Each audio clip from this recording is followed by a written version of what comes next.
hanggang gabi na yan, hindi ko umaasa na sana ikaw ang nasa tabi ko. Hindi naman natuloy yung inutos ni Ma'am. Hi, si Emma. Nahihirapan nga ako. Pasensya na kayo, Manong, pero hindi talaga pwede. May nangyari pa sa inyo ni Danilo! Anong ginawa niya sa'yo para saktan mo na naman siya? This woman was so busy spreading her legs for my fiancé! Kanina pa ako nagtitimpi sa'yo. Pasensya ka na kung hindi ko kayang suklian yung pagmamahal na binibigay mo sa akin. Pagluwas natin ng Maynila, lilipat na ako ng bahay. Ayoko naman mawala tong pagkakaibigan natin. Kaya hindi ka aalis ng bahay. Mag-heart-to-heart talk na ba kayo ni Papa Dan? Tingin mo ba, pinakiusapan ko siya na manatili pa rin dito, nang walang dahilan?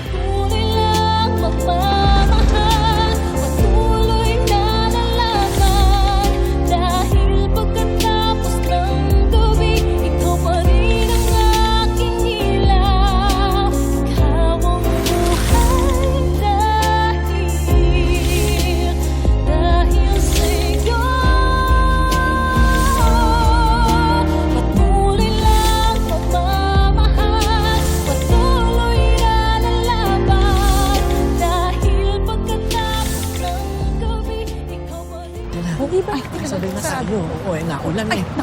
Dali. Bilisan mo, baka makaano. Ay, sandali. Naku, sila to. Jade! Jade! Jade! Uy! Naku, sasabay sana kami. Naulan kasi. Anong ginagawa niya rito? Don't tell me magugulo rin kayo kagaya ng ginawa ni Emma. Olive? Is that you? Oo nga. Very olive ka paras ang dating mo, ha? Friends, I'm so sorry. It's just that sama kasi nang nangyari sa staycation namin. Olive, anak. Tito Wiro, Tita Kutsi. Okay. Wrong timing yata yung visitation eme namin. Mukhang may tensyong nagaganap eh. Hindi naman, it's just that everything didn't go as planned. Yung sanang masayang family bonding namin turned out to be a disaster. Ang ganda-ganda mo, Olive. Anak, mana ka sa nanay mo. Tama siya. Ang amo nga ng mukha mo, kagaya ko. Na walang mag-aakalang tinatago pa ng demonyo sa loob ng pagkatao. Pasensya na kayo, Wiro and Kutsi, ha? We're all really tired. Kung okay lang sa inyo, invite ko na lang kayo tomorrow for a late lunch. Total, maaga namang uuwi si Moki tomorrow from school eh. Right, baby girl? Opo. Naku, wag na. Ikaw si Muki. Totoong pagkakalarawan sa ng lola mo. Nakikita ko sa mukha mo ang kabaitan. Sorry kung wrong timing ang punta namin. Makikibalita lang sana kami tungkol kay Ligaya. Tomorrow. Late lunch. See you. Kutsi, Wiro. Pasensya na kayo, ha? Gusto pala yung gusto. Tara na, let's go. Sige, walang problema, Danilo. Tara, sige po. Let's go. Sige, ingat kayo. Oo.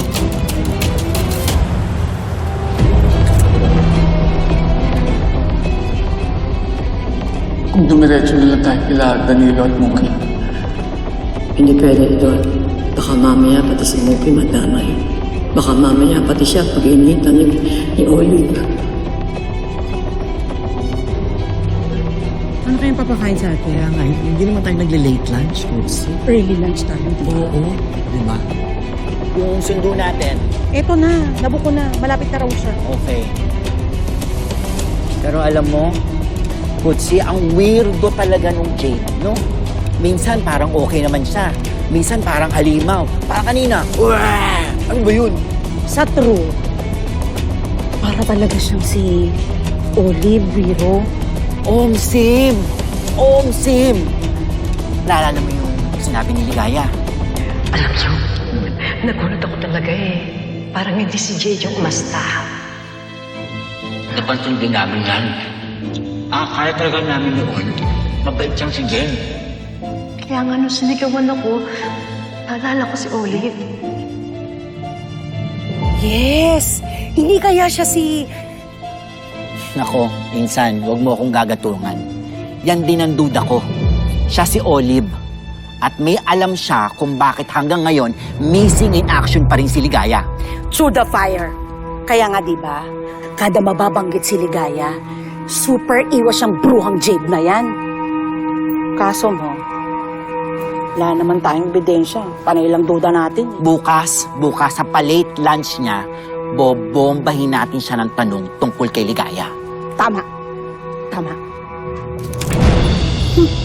Parang may sumusunod sa atin. Nasundan na tayo ni Jade. Akla, takbo na una! Sumunod na natin! Taka mo na naman! Ito! Manong! Sumakay ka na! Manong! Oo, dali! Manong, bilisan niyo! Dali, Manong! Manong! Sandali! Vero, Kutsi, kailangan ko ng tulong niyo.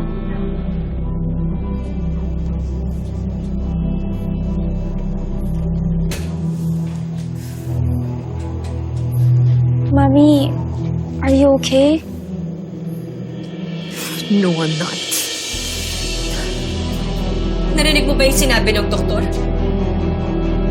Na kaya sumakit yung tiyan ko dahil sa stress.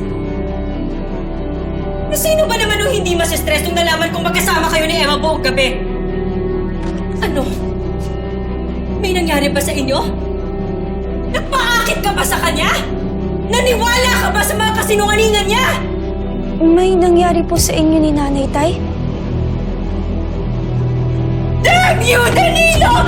Damn you! Bakit mo nagawa sa akin to? Wala na akong dahilan para mabuhay.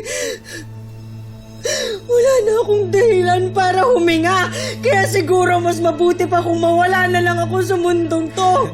Kung tapusin ko na lang tong buhay ko. Ayoko na!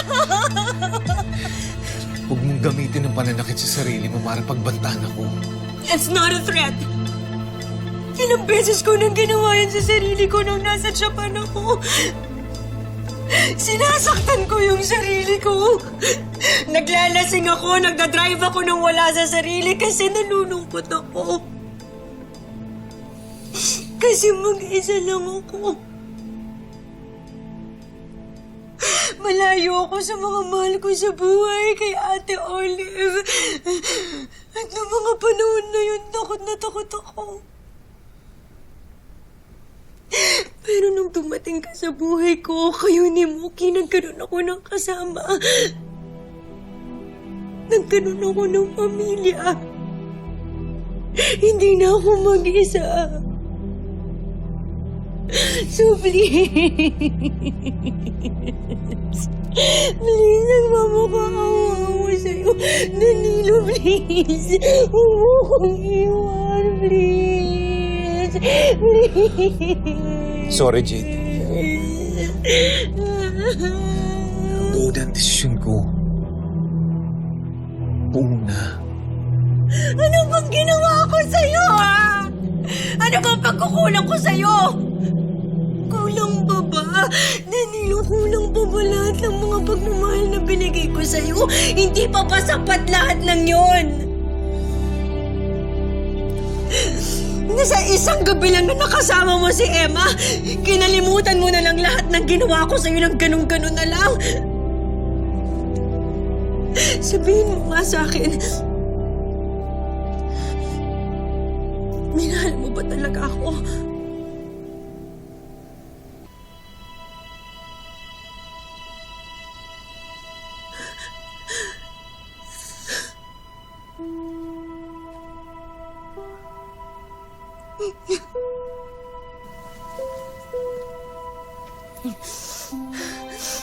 Bakit ganon?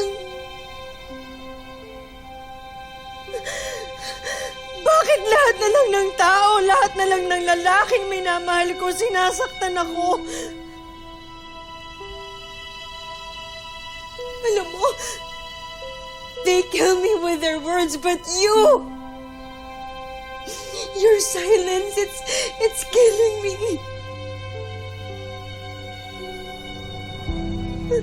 Please. Please. Jade, sorry. Hindi ko intensyon na saktan ka.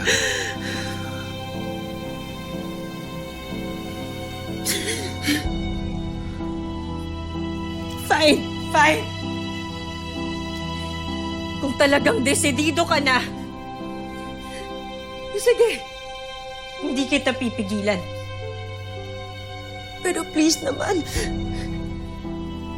huwag mo naman akong iwan ng ganun-ganun lang, Danilo. Ihanda mo naman ako. Dahan-dahanin mo man lang itong sakit na gagawin mo sa akin. Please. Kung meron man akong ginawang kabutihan sa inyo ni Mookie, the least that you can do it is prepare me for the pain. Please do it gently. Huwag mo naman akong biglayin.